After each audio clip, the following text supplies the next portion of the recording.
jobs, it's also that we've seen something very ugly, very negative throughout this crisis, and that's discrimination, hatred, a bias directed at our Asian American communities, and so wrongly, so unfairly. These are communities that contribute so much to this city. Our Asian American communities are part of what make New York City great. In fact, sadly, communities in this city, in places like Chinatown and Flushing, Queens, and southern Brooklyn, were feeling the effects of this crisis even before many other New Yorkers were, because they were suffering discrimination. People wouldn't go to their stores or their restaurants. That was painfully wrong. And I tried to show through my own actions that that kind of discrimination was wrong and wasn't acceptable and wasn't consistent with the values of the city. But we still see, unfortunately, hate crimes directed towards Asian Americans. We see verbal attacks, physical attacks. We see people blaming a community here for a virus that originated far away and that people here had nothing to do with at all, and yet somehow they're being blamed, and that's unacceptable. We will not allow it, and we'll fight back against it. So that's why the NYPD has created a permanent Asian hate crimes task force. It's dedicated to working with the community to make sure every attack, every incident of bias is reported and acted on. The best way to stop these things, besides educating people and leading by example, is to show that there will be consequences. Now, the NYPD is devoted to this work, and I want you to hear about the details from the leader of the Asian Hate Crime Task Force, NYPD Deputy Inspector Stewart Loo. Stewart. Thank you, Mayor de Blasio. Good morning. I'm Deputy Inspector Stewart Loo of NYPD's newly formed Asian Hate Crime Task Force. It's an honor for me to be here today to talk about something and announce something that I find very special and positive.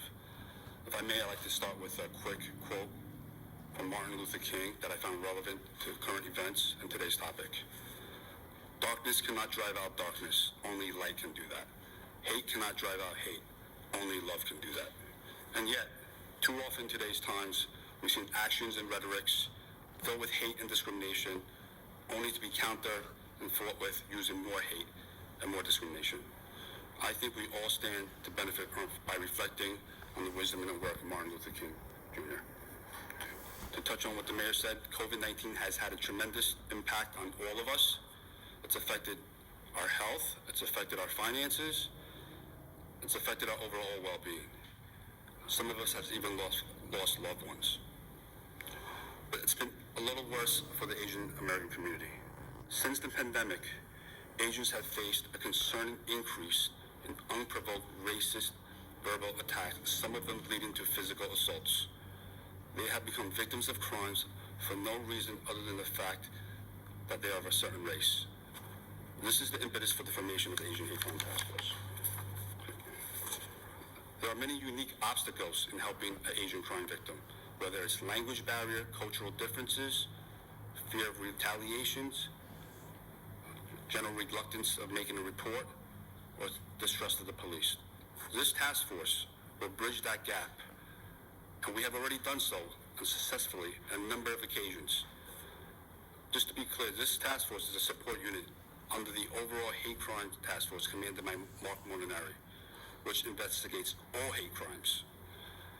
Underneath him, the Asian Hate Crime Task Force is myself, 2 captains, 2 sergeants, and 25 of the world's greatest detectives.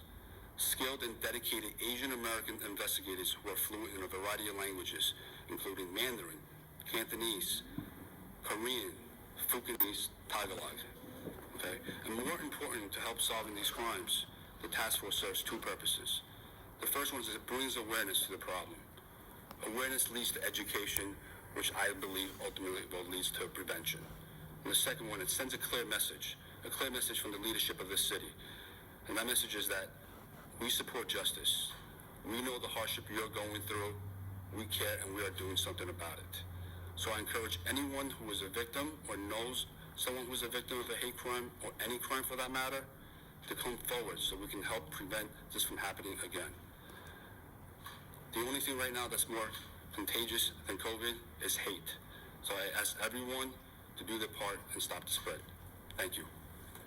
Thank you so much, Deputy Inspector. I want to thank you and the whole team you're working with for the great work you're doing. It's such important work. And the Deputy Inspector, you heard the passion with which he spoke about this work, but he also, in describing the members of his team and all the languages they speak, the rich heritage they bring to this work, it's a reminder of today's NYPD. It represents every community of this city that is a more and more diverse force reaching deep into communities with a strategy of neighborhood policing.